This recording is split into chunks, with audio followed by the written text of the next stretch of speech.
Before we start this episode, I want to tell you about an amazing true crime podcast. Jamie Snow is serving life in prison for a crime he says he didn't commit. Now, listen as he tells the story from Stateville Prison in Crest Hill, Illinois, in the Snow Files. Season 1 focused on the trial and presented new witness evidence and taped interviews never before revealed, while Season 2 covered forensics. In September, a judge ruled Jamie should be given nearly 8,000 documents that were withheld from him and his attorneys. This is the first time he has received relief in 22 years. The final season of the Snow Files, which is now available, wraps it up with a deep dive into the alternative suspects and other wrongful convictions in McLean County that were presided over by the same state's attorney. Together with co-hosts Bruce Fisher, Tammy Alexander, Leslie Pires, and Ray Wilson, listen to Jamie tell a story about his wrongful conviction guaranteed to make you laugh, cry, and shock you to the core. He not only tells you his story, but he interacts with listeners and answers questions.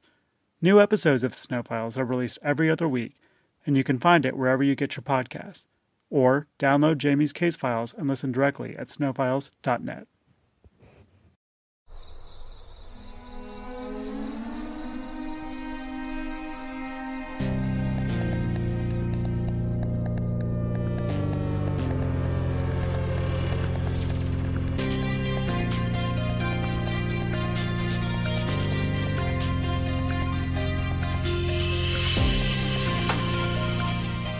My name is Charlie Moss, and I've been a freelance journalist and writer for more than 10 years. I've written for the Washington Post, the New York Times, the Atlantic, Slate, and other publications. I also used to work for an online camping magazine called The Dirt. It was there that I wrote about a haunted campground just outside of Staunton, Virginia. The more I dug into the story, the more I realized that this wasn't just a simple Halloween ghost tale. It was something much deeper, much more profound than I ever imagined. And I've spent the last 3 years finding out as much as I can about what happened at Braley Pond. This is Episode 5, Haunted Staunton. It actually took me about 2 years after Chris was killed for me to return to Braley Pond, at which, it took me 2 years to deal with the grief of this whole event and everything that our family had to go through. And when I finally went back out there, I've only been the one time because it was, I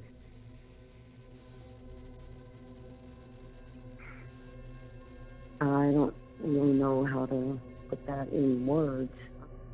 And I went in and I just had this overwhelming feeling of negativity, and I went to the actual shore of the pond where he was killed and just felt this violent sense of nausea come on me and a sense of danger. I felt like I was in danger, that there was something there that was very harmful to me. And then I felt a force push me, like literally, it was palpable, like as if someone actually had their hands on me and pushed me out of that whole area back to my vehicle, and all I could do was just drive away as fast as I could. That was Kimberly Tinsley describing the first time she went to Braley Pond after her son Seth took part in the gang-related murder of Christopher Kennedy back in 2003. While Braley Pond is considered a hotbed of paranormal activity, the whole Shenandoah Valley is filled with UFO reports, mysterious lights in the forest called Foxfire, and other unexplained occurrences. According to a 2015 Augusta Chronicle newspaper article, there had been 71 UFOs reported in Richmond, Columbia, Washington, and Aiken counties since 2006. And then there are the alleged Bigfoot prints collected by Chris Pugh near Braley Pond I mentioned back at the beginning of Episode 1. The city of Staunton itself is considered a pretty active place when it comes to hauntings. A lot of that is due to its complicated past. Local paranormal investigator Curtis Lee Wimer tells me. I would say Staunton, pound for pound, is probably the one of the most. The whole city's probably fairly haunted. This is the oldest settlement west of the Blue Ridge Mountains in the entire country. We've been here since 1738. When Curtis says we, he means his white ancestors, the Beverleys, the family that founded what was originally called Beverly's Mill Place. William Beverly, a wealthy British immigrant, moved to the area with his family in 1747 with a land grant from the English crown. The town was later renamed after Rebecca Staunton, the wife of Colonel Lieutenant Governor Sir William Gooch, and served as the original capital for what was then the Northwest Territory until 1771, and then briefly as the capital of Virginia. But according to Curtis, and counter to what other local historians say, there were Native American tribes in the Shenandoah Valley that date back thousands of years. Some Wimer claims to be a descendant of, like the Monacan Nation and the Buffalo Ridge Cherokee tribes. But like too many instances in American history, they were wiped out by white settlers, then swept under the rug. The town's got kind of a sordid history anyway, because when Lord Beverly came here, he claimed that there weren't any Indians here, which was a lie. So the whole town was founded and predicated on a lie. So that's part of its history. Curtis has been investigating paranormal activity in and around the Shenandoah Valley for about 11 years. He was a member of what is now called the Black Raven Paranormal Society, which you might remember hearing about back in episode 1. Shea Willis was once a member, though not at the same time as Curtis, and Marty Siebel, who first introduced me to Shea, currently runs it. Now he's a member of the Werewolves, that's WOOFS, Werewolves, a group of self-described urban explorers that use a dog sled team of 4 huskies to investigate the haunted places few other paranormal teams have gone. We don't hunt these commercial places that most of the teams do. You know, all the teams that you see on TV, the places that they're going to are commercial. You know, you walk up the door, you buy a ticket, and you go in and hunt, regardless of how they're displaying it on television. We go after places that nobody's been to. And that's probably the biggest difference between us. You know, we're hunting places that we found out in the middle of the woods. Curtis will be the first to tell you he's not very popular with the rest of the ghost hunting community around Staunton, and that's because of this. Most ghost hunters are being deceived. They're talking to demons. They're not going to admit that, but that's what they're doing, and it's a game. And I'm not real popular in the paranormal community because of my views. I, of course, asked Curtin to elaborate on this. This is probably where I get into disagreement with a lot of paranormal investigators. A lot of experiences, a lot of activity I've found, and even things where people think it's a ghost. A lot of things I have boiled down to being demonic activity. Whether anybody likes that or not, there's nothing I can do about it. It is what it is. I've got this belief that good people go to heaven, and the only people that I can talk to that are here are people that are in hell. Hell's on earth, right? Even the Bible tells us that. And I'm not a religious person. I've never been baptized. I'm actually part Native American. I was not a religious person before I started investigating, but it's forced me. It's basically forced me to believe in the devil, and I've got to hope that if there's a devil, there's a God too. Now, I know this is a podcast about ghosts and large, weird energy worms that attach themselves to people's backs, but even this perspective threw me for a loop. Ghosts are actually demons trapped in hell, which happens to be right here on planet Earth? That just sounds so depressing. So even those who believe in ghosts and swear they've talked to loved ones after they've passed actually communicated with hellish demons instead? I don't know if I can allow myself to believe that. I mean, if I believed in ghosts, that is. Marty Siebel is probably one of the most well-known paranormal experts in the Staunton area. Not only does he investigate possible hauntings, but he and other members of Black Raven Paranormal lead the popular Ghosts of Staunton walking tour, which chronicles the city's haunted history. He also has his own ghost hunting show called the Black Raven Chronicles on Amazon Prime. The group has been together since 2005, and we started as the Shenandoah Valley Paranormal Society. That's what Shea was a part of. And then later on, it converted over to Black Raven Paranormal. I think we've been under that now for about 7 years. We've done a combination of investigations where we've traveled to a lot of the big name locations. That's kind of a staple of what we do. We do a lot of historic locations here locally when they're available. And we do take on some residential and business locations. Marty credits old episodes of The Twilight Zone he used to watch as a kid as his gateway into the paranormal, and he's been at it for a long time. Well, you know, I've been doing this for 20 years now, and it started as just a simple hobby, staying at haunted B&Bs and taverns or whatnot. Still do that to this day. But I'm real big on the history and research. I mean, I like to really tie the two together. Pretty grounded as a paranormal investigator, which pisses a lot of people off in the field because, you know, the field has changed so much since when I started. There's paranormal groups just about everywhere. Anybody that's got a Facebook page has pretty much got a paranormal group, and a lot of them jump to conclusions about evidence and data, and I prefer not to do that. Though Marty and Curtis don't agree on much when it comes to the paranormal, they do agree that Staunton is a pretty active place when it comes to hauntings and mysterious occurrences. In all honesty, Staunton's very active, and I'm basing that on some of the experiences and data that we've been able to record at different places, and I'm basing it on people's personal eyewitness, very credible experiences that have been relayed to us through the tours or whether or not we've done an investigation. Very credible people, and I believe them, genuinely believe them what they're telling me, at least the people I've been associated with. And I tell you, a few of the most active places that we get a lot of reports on or that we've had things happen, number one is the depot station. The Staunton train depot has a long and tragic history. Part of the Virginia Central Railroad, the depot opened in 1854, and along with the wharf commercial district surrounding it, brought an economic boom to the city. During the Civil War, Union troops set the Staunton train depot on fire, killing several Confederate soldiers and completely destroying it. A new train depot was built after the Civil War, but in 1890, it was destroyed again, this time by a runaway train. Just west of the depot, there's about 4 miles of track that twist, turn, and drop about 80 feet before reaching the station. The conductor lost control of the Cincinnati Express train and it crashed into the depot, killing 19-year-old opera singer Myrtle Ruth Knox. The ghost of Knox has been spotted wandering around in her nightgown around the depot, which was rebuilt once again. And an apparition of a Confederate soldier who was supposedly struck and killed by an oncoming train has been seen stumbling along the tracks. We've had numerous reports there of people seeing apparitions, whether it be a soldier or a young female in a light blue or somewhat semi-white dress. We've had people that have gotten audio clips down there. The train depot was rebuilt yet again and used until the 1960s, then fell into disrepair, only to be rebuilt due to another fire in 1987. While the former passenger and freight buildings at the depot have been turned into restaurants, the loading platform is still used by the adjacent Amtrak station to this day. While Marty's assertion that the Staunton train depot is the most haunted area in the city, Curtis believes there's another that takes the top spot. Yeah, the clock tower, I'd say downtown is probably the most haunted building and the most known that I know of as far as activity. Middle of town, directly up the hill from the train depot. Built in 1890, the clock tower building on Beverly Street is the centerpiece of downtown Staunton.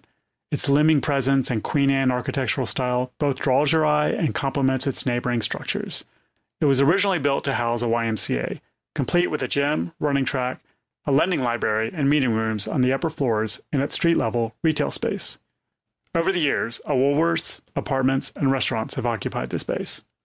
There was a woman who jumped out a window here a couple of years ago because she was apparently was being haunted and hearing spirits. I know several people who've lived there who've had experiences. The clock tower building was featured in an episode of the Black Raven Chronicles show I mentioned earlier in this episode.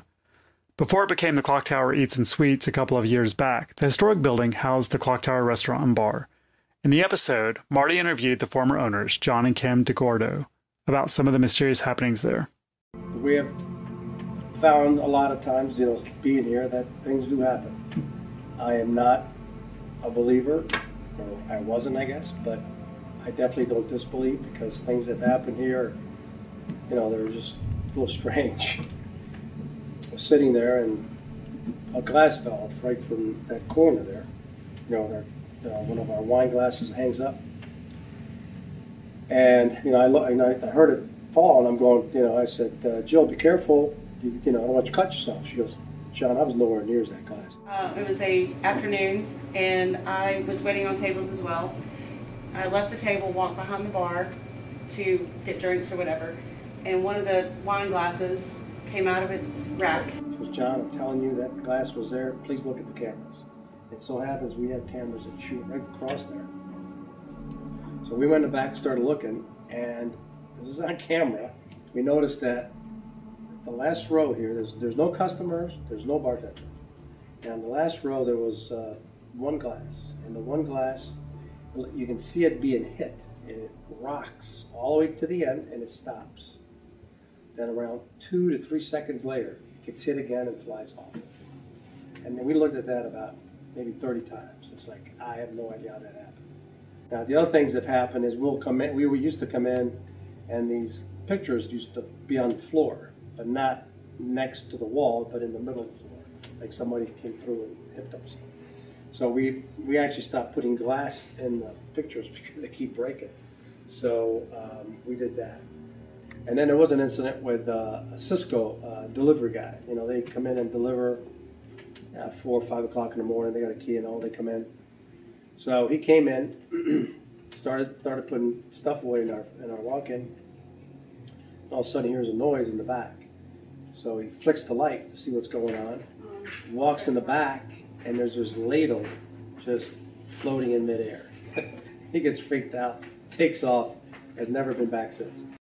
Dawn Biery is another Staunton-based paranormal investigator. She knows both Curtis and Marty from her work with Black Raven Paranormal. Like Shea, when it comes to hauntings, she considers herself an energy worker. Rather than try to explain it myself, I'll let Dawn tell you what that entails. My name is Dawn Biery, and I'm a spiritual counselor and hypnotherapist. And since I was 15, I've also been researching paranormal phenomenon. Dawn has a master's certification in Reiki, a Japanese method of alternative medicine that uses something called universal energy to heal patients' physical or emotional wounds. And that will, in essence, give me an idea of what type of residual things are happening there. Here's another clip from the same clock tower investigation with Marty that will help illustrate how Dawn uses her abilities. Here she's using the energy of the building to locate some of the spirits that hang out there. Okay, so there's 4 of them, and they all kind of scattered.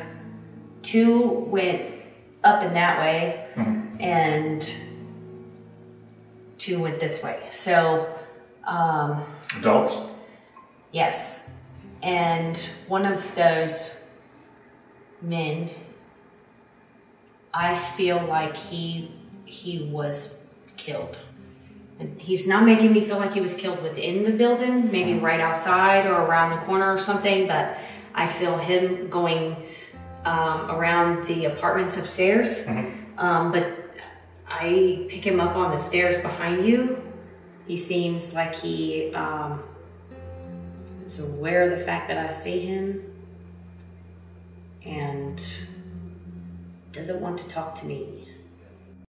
Dawn mentions other places she's investigated around Staunton and the region, though she says the town, at least in her experience, isn't as active when it comes to paranormal activity as other cities she's visited.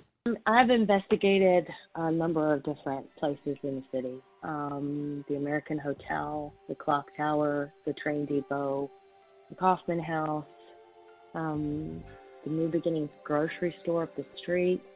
There is a lot of activity happening across the city. And in comparison to other places that I have lived, I would say that there is a lot of phenomenon going on here. And I think that when you start to look at types of locations and why they're having the activity that they're having, I think Staunton has a little bit of a lot of different things going on. For instance, the limestone content in the ground in Staunton is extremely high, and quartz and that type of stone have the tendency to enhance energy, especially of that nature. Then there's flowing water almost around the entire city underneath it. That tends to enhance energy as well. But then there's a lot of trauma here in Staunton because, the Civil War, both sides kind of met each other here too for a small amount of time. And things like that, trauma of that nature doesn't just dissipate for some strange reason. And so I would say that there's a lot of reasons why I think that Staunton is definitely more active, and it does seem to be. I asked Dawn about Braley Pond and if she's encountered anything strange there.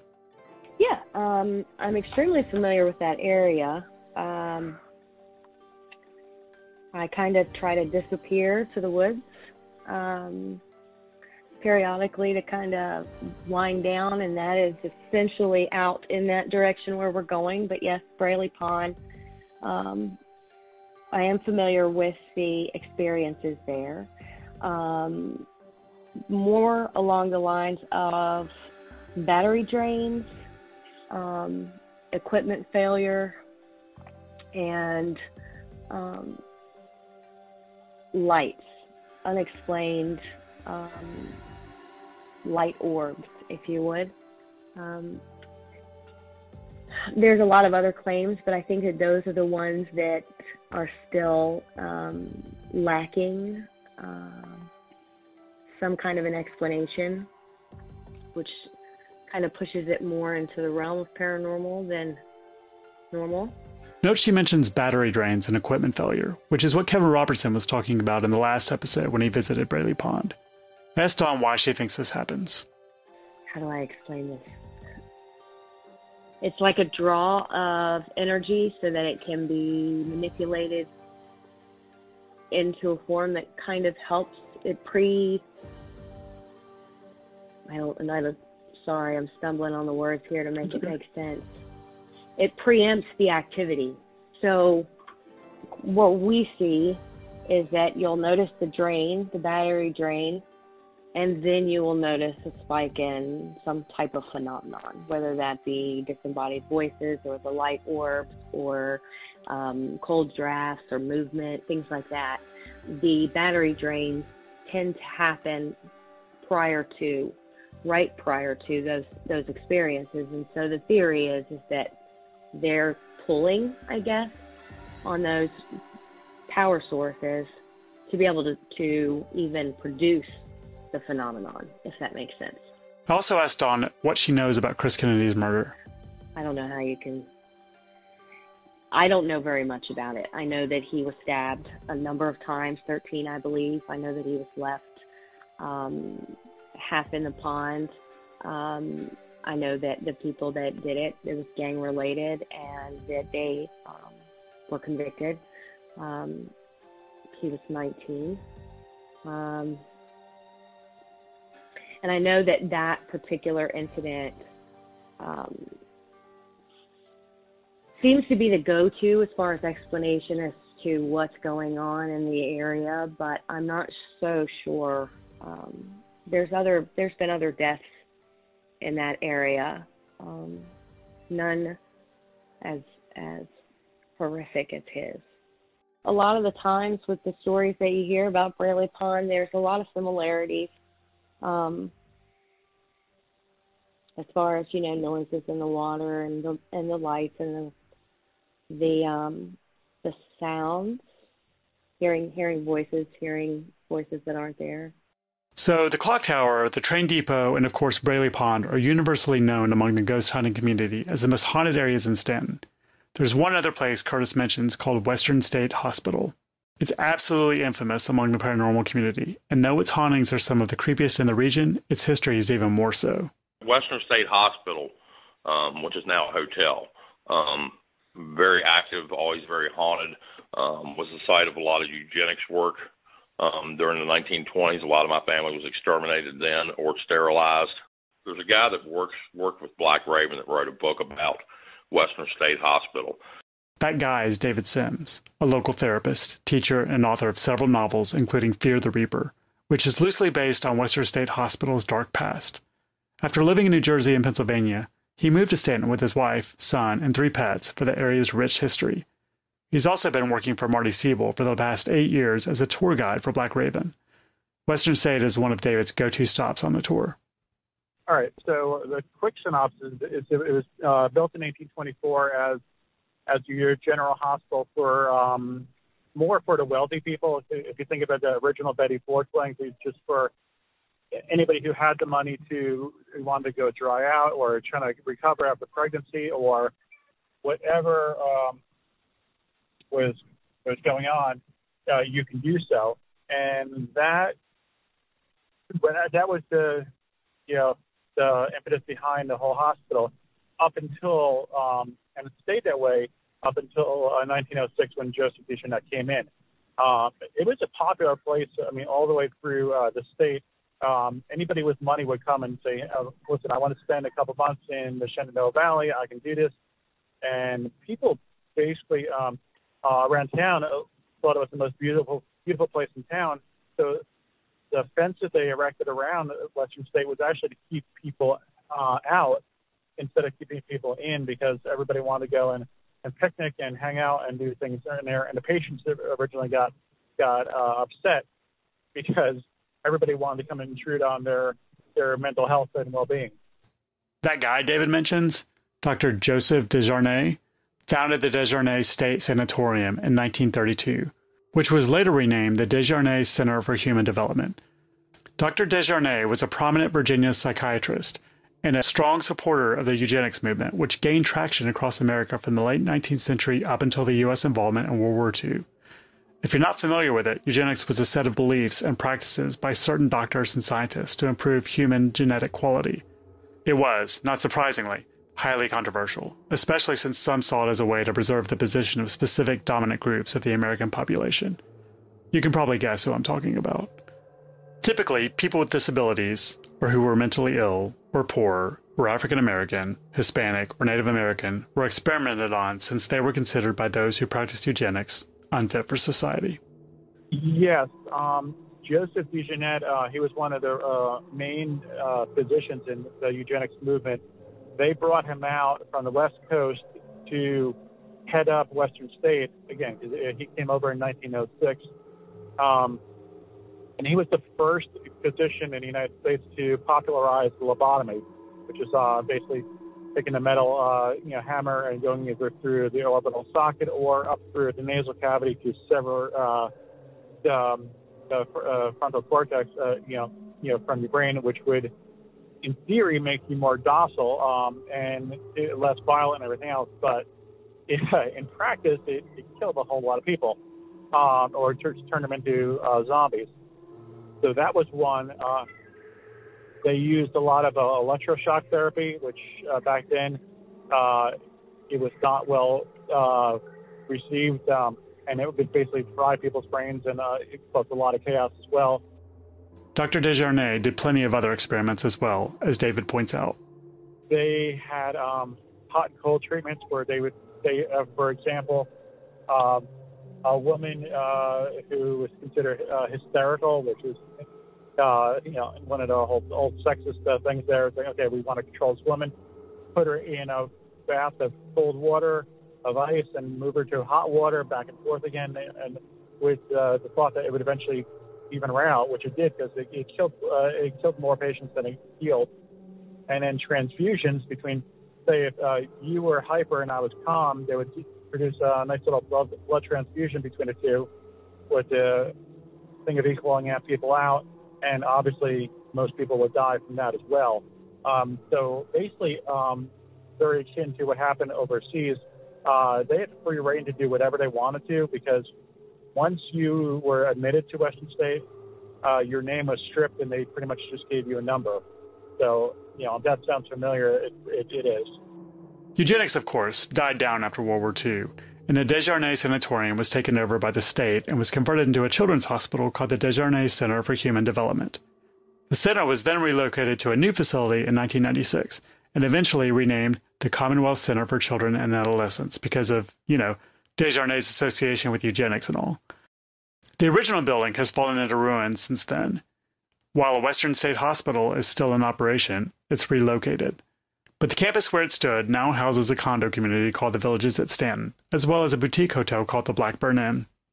On the campus of Western State right now, there is the Blackburn Inn, which is a nice little kind of hotel / bed and breakfast. And it's right in the administrative building where Joseph Desjarnais actually conducted most of his business. Not the experiments, but just the business.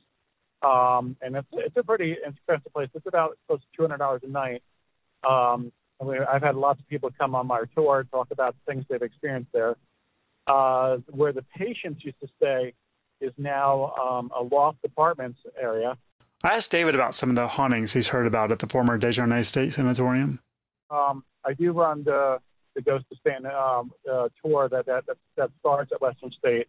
And when I was researching the book, I talked to a construction crew that was involved in the refurbishing of that place, and I talked to several residents who are in the apartments. A few things happen. One, the most famous one that we've heard about from at least a few hundred people there, several times they hear what sounds like a kid's voice over and over again. And I've heard this from the old Western State, which is off of 81, to the original one, where you hear the constant vocalization of the word home. And it's always, for some reason, it's always in a kid's voice. Some people David has talked to hear other things, like someone walking across the floor, or even smell the heavy scent of cigar, possibly from the ghost of Dr. Desjardins himself. People who stay in the Blackburn Inn, which is the main building, we've heard at least 2 dozen times. They wake up in the middle of the night and they hear the sound of hard sole shoes against the floor, and as they do so, they smell like a heavy scent of cigars. Another common haunting story involves doors mysteriously opening on their own. Well, the last major story about that is people who live in the lofts, where the patients were staying. A lot of times, the doors that are facing outwards will wind up facing. You'll wake up in the middle of the night and the doors will be wide open. So we have no idea why that happens, but nothing's stolen, nothing's moved, but just it'll freak people out by happening in the middle of the night. David also mentions this interesting tidbit about Western State. There are at least 10,000 bodies buried on site. Which the graveyard is overwhelming, and then we also have the gas chamber there and the crematorium. So think of how many people died there is it's unfathomable. You just don't know. If you're like me, the hairs on my arms stood up just thinking about all of that cruelty and death in that one area. It reminds me of a concentration camp from the Holocaust. And to think that there's a hotel and a bunch of condos there is more than a little disturbing to me. I have a few degrees in psychology, which I love to delve into some of the crossover into the paranormal there with my training. And we figured out for a couple of things. One is that through studies at UVA, they've uncovered basically that they think they know what hauntings are. So wait, the University of Virginia, UVA, has a department just for paranormal research? It turns out it does. Within its School of Medicine is a Division of Perceptual Studies, or DOPS for short. According to its website, and I quote, "Current mainstream science and philosophy portray mind, personality, and consciousness as nothing more than byproducts of brain activity encased within our skulls and vanishing at death. Through its research, DOPS strives to challenge this entrenched mainstream view by rigorously evaluating empirical evidence suggesting that consciousness survives death and that mind and brain are distinct and separable." I mean, that's just a fancy way of saying we're trying to prove ghosts exist, right? Here's what David says DOPS discovered about hauntings. It's the magnetism in your body and the electricity in your body that continues on after you stop breathing. And so one of the greatest connections of electricity is water.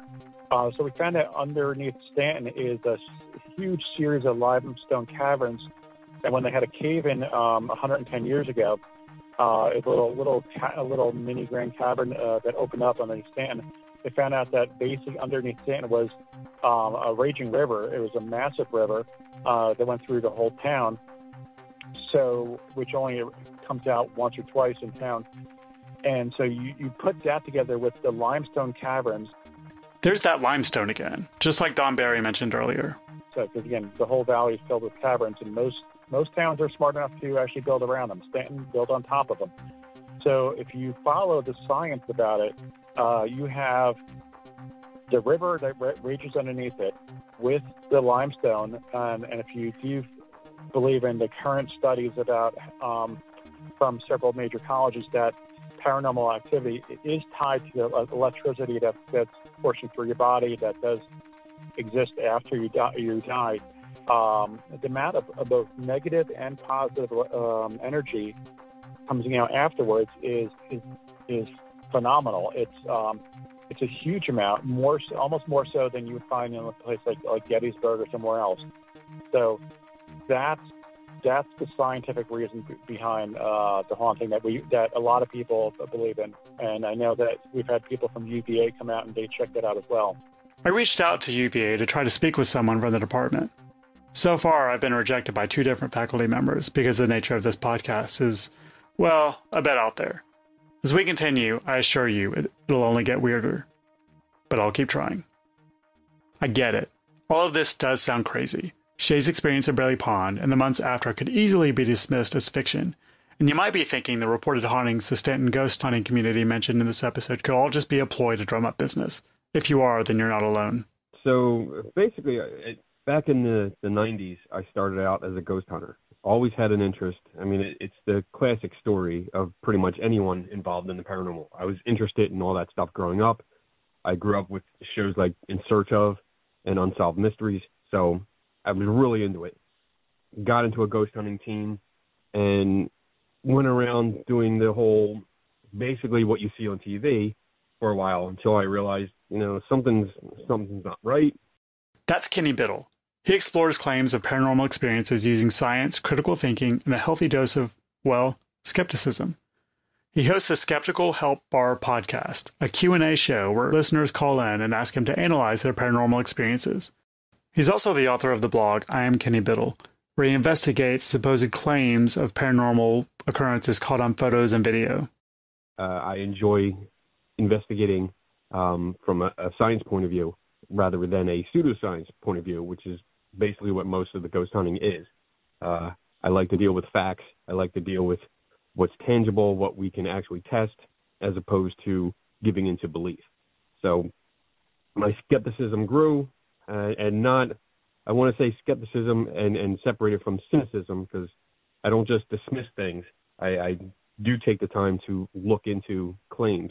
I listen to the people that have claims, that have experiences, and try to figure out what really went on, as opposed to just applying a belief and concluding that, it must be a ghost based on belief.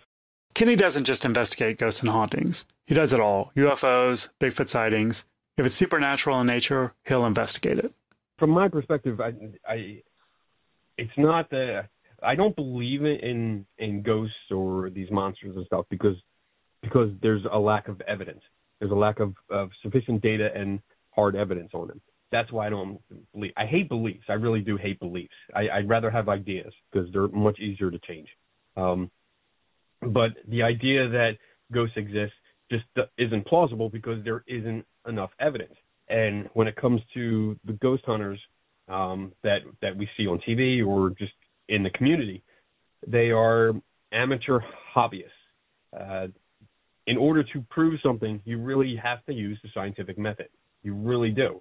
There's a whole buttload of things that you have to follow. But the fault with the ghost hunting community is that the hobbyists look at TV, they see what is done on TV, and they think as long as you have a gadget, you're being scientific. As I mentioned in the first episode of this podcast, I'm not necessarily a skeptic per se in the paranormal. When I first started writing my magazine article about Braley Pond, it was never my intent to disprove Shea's experiences there. I just like a good ghost story.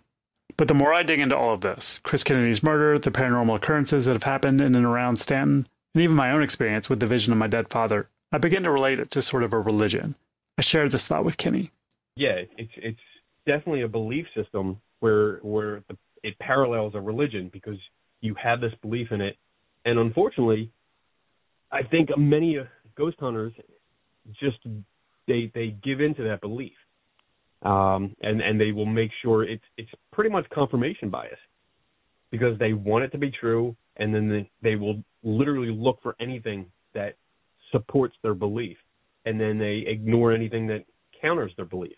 As I talk with Kenny, I keep going back to this theme I have in my head, this theme of connections. Whether it's Shea and Dawn and the energy work they do, or Kevin Robertson and the hole he has in his life because his friend Christopher was murdered, or Seth Tinsley, who sits in jail and agreed to talk to me because maybe he feels like he needs to atone for his part in Christopher's murder, or even Christopher Kennedy himself, who joined a gang because he felt alone and scared. And now, Curtis Lee Wimer and Marty Siebel and their desire to investigate the afterlife. To me, it all seems to fuel some sort of desire to connect with something larger than themselves. A leap of faith, if you will.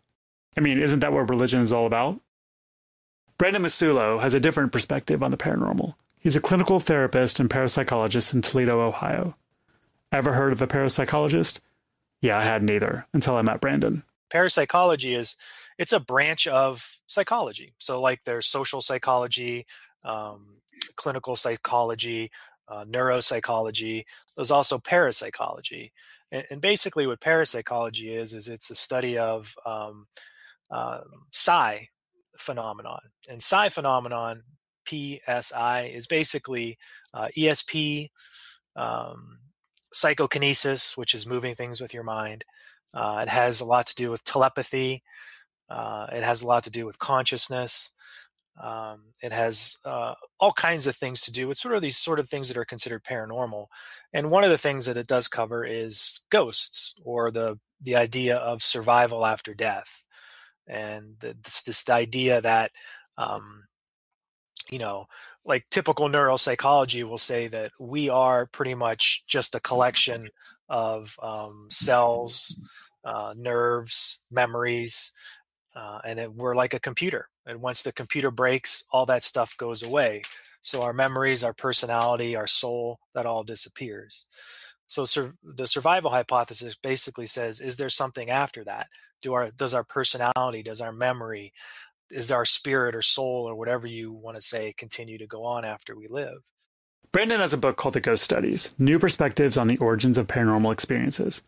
It's a fairly dense book, but one I found fascinating because it's basically an explanation of what ghosts are and why people experience hauntings from a scientific perspective.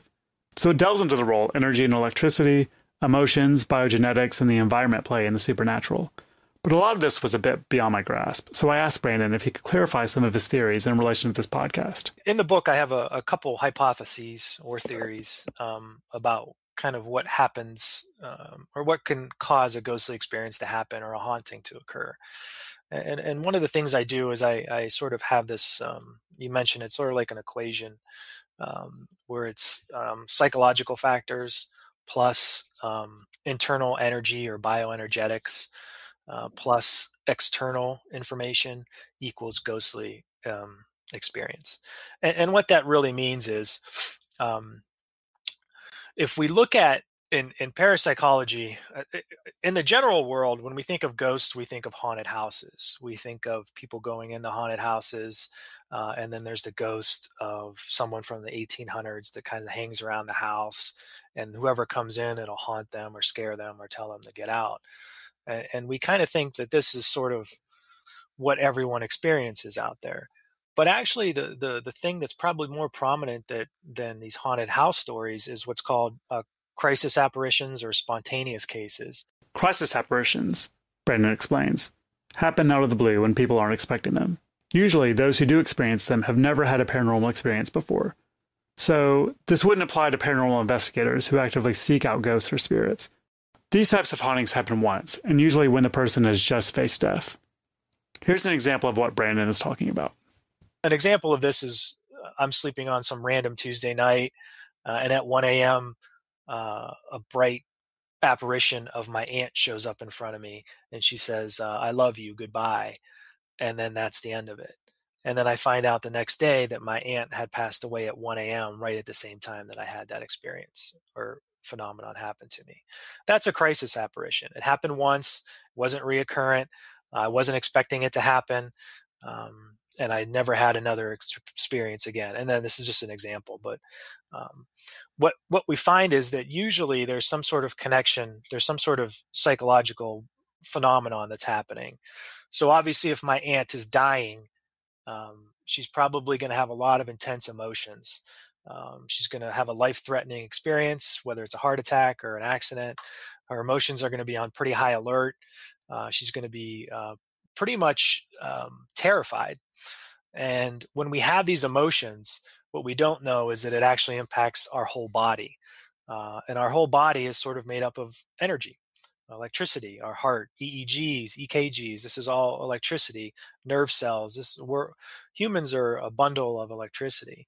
So what happens is you have this life-threatening psychological crisis, emotional turmoil. This impacts our internal energy, and our internal energy sort of leaks out into the external world. And then somehow this is some sort of entangled into the world around us. And then at some point it reaches the person across the way. I asked Brandon if he can explain Shea Willis's experience of Braley Pond. Keep in mind, Brad based his theory solely on the original article I wrote in a recorded phone conversation with Shea that I shared with him. I, of course, asked Shea for her permission to do this, and she was fine with it. Paranormal experiences are pretty complex, so there's not really one hypothesis or theory that answers everything. Mm-hmm. So you could have, this idea where, spirits are actually in the world communicating with us. That's a thought.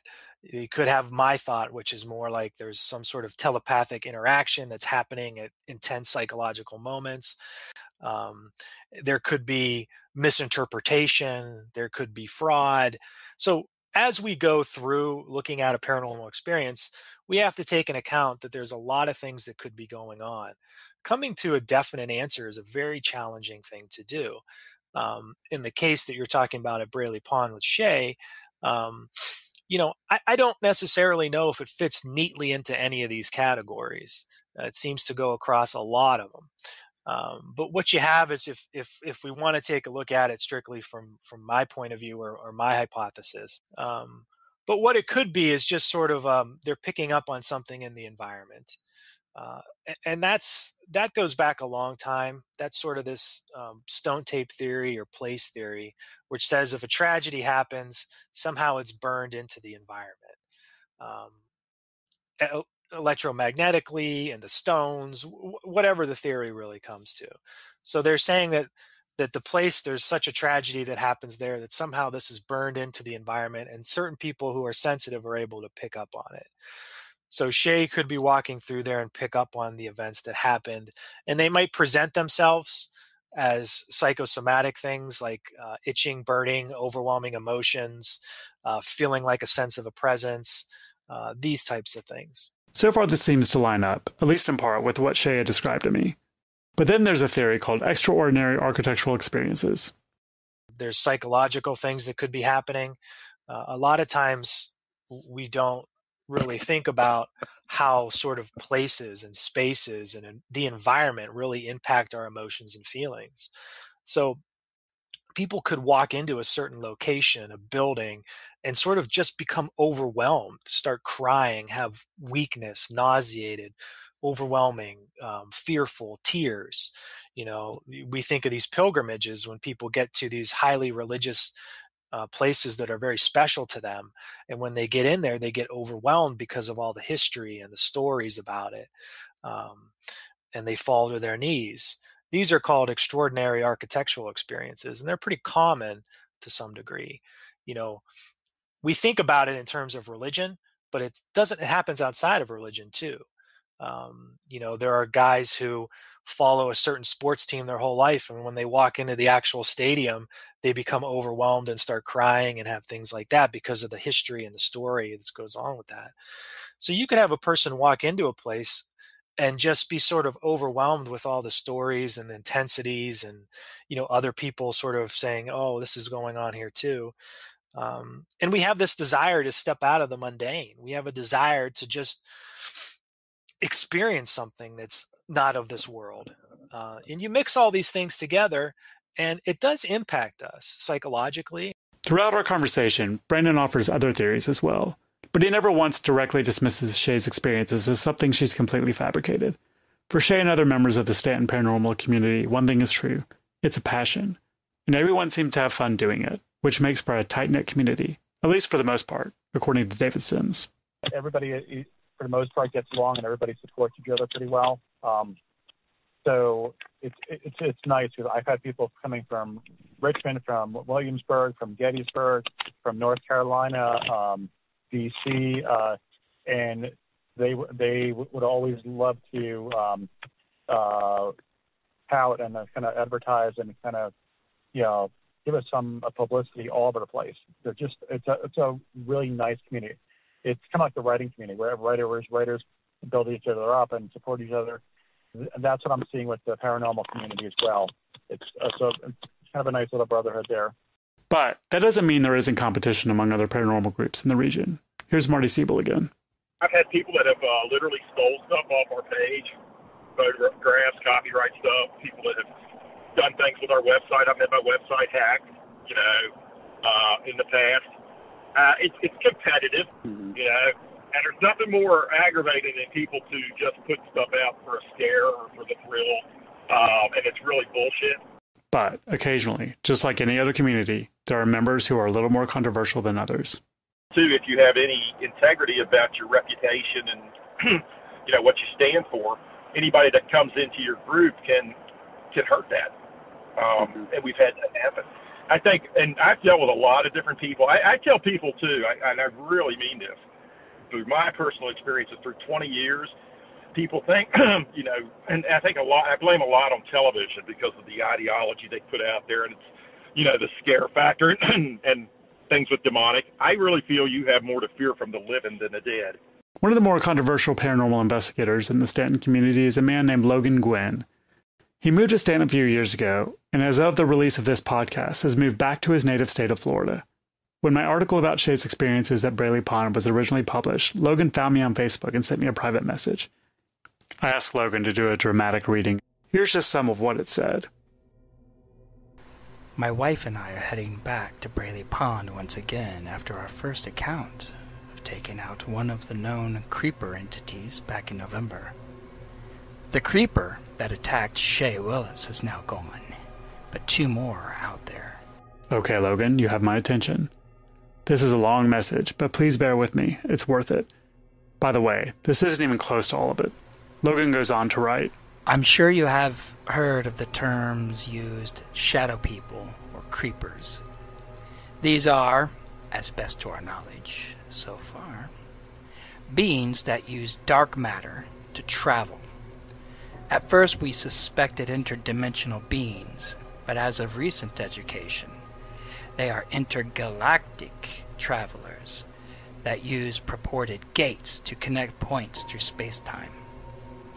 It is really a tad complex for even my understanding, and it sounds straight out of science fiction, but I dare to tell you honestly, these bastards are very real. Hear that gravitas? This guy is going for dramatic effect, and it's working.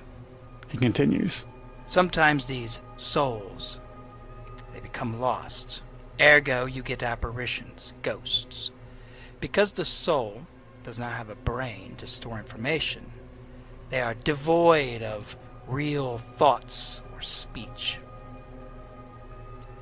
They become emotional beings and are more or less felt, not really heard or seen. So these shadow beings come here to Earth and hunt these lost souls like food. They eat souls. This means that soul will never return to Earth again. As I read Logan's message, I kept thinking, as you might be, this guy is nuts. But also, I can't help but be intrigued. Don't worry, there's more. A shadow gate connects a point on Earth to a point in the shadow people's world, which we believe to be from a solar system in the Pleiades star system, or the Seven Sisters. Ever see a dark shadow suddenly become darker and then just gone? Ever heard of the 1970s boogeyman? The shadow, or shadow people. Even the tall man and the old crone were well known in the 80s as night terrors. Now, of course, these entities are now long gone because they were hunted and destroyed. But new ones do resurface, and we have finally learned of these portals that these Pleiadians seem to be coming through. Once our research is complete at Braley Pond, we will be able to show proof of our findings and how to locate, identify, and destroy the portal of entry that these beings are using. So that puts a spin on Shea's experiences at Braley Pond, huh? Is he saying that Christopher Kennedy's soul was eaten by one of these shadow people he mentioned, and that Shea was attacked by this very same entity? It's all very confusing, kind of insane. But I'll be honest, I'm intrigued by this Logan guy, and I can't wait to meet him.